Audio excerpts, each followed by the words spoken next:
It's one of the most common questions we get from business owners. When business owners are thinking about selling their business, they're really unaware of the factors that really drive the value, right?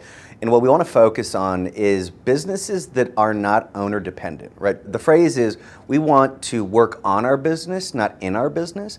You know, buyers are looking for revenue and profits when they're doing due diligence on a business and looking to buy something.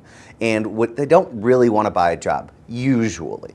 Now, that being said, owner involvement in a business is critical and buyers expect that as well. But when all of the intellectual property and the know-how is within the owner's head, and that's hard to transfer to other people, the business has less value.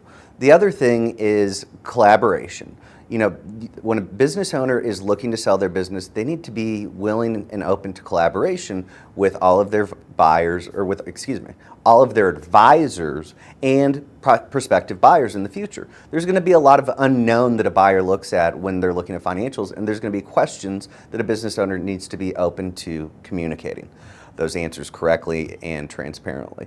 The other thing that we really want to focus on is profitability. You know, we talked about revenue and profit, but we want clean financials. What we're looking for is, you know, a business that has organization. You know, a business owner has to be organized. If you walk into a business, this was a perfect example of one time we had a client, or a prospective client, and I walked into their facility to just kind of, you know, meet the client and understand the business a little bit better. There were boxes strewn all over the floor. And it was an absolute nightmare. Now, this business was really profitable. It was a great business. But the perception is there's so much disorganization. Nobody's going to buy this business. And we had to have a heart-to-heart with that business owner and saying, if you want to sell your business, you need to clean up your shop before we go to market. Because if they see this disorganization, nobody's going to want to buy it because it scares the crap out of people. So emotions in the selling of a business. You know, many of our clients are men, and we like to think that we're not emotional creatures. Well, that's just not true. We're human.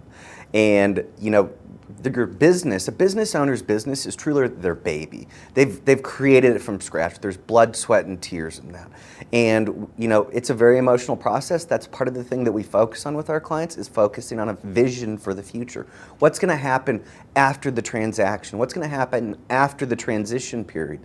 But, you know, going to the buyer too, is you have to realize that they're putting a lot on the line to acquire a potential business, and they want to be able to trust that. Anything, any minor detail that is not shared with them, or, you know, they find out, there's an emotional reaction to that, and that is not positive, right? And so that can derail a transaction very quickly, because we're trying to build trust and rapport in the process between the buyer and the seller, and there's any minor detail that can create a lack of trust that is going to snowball throughout the process if we don't control it in the beginning.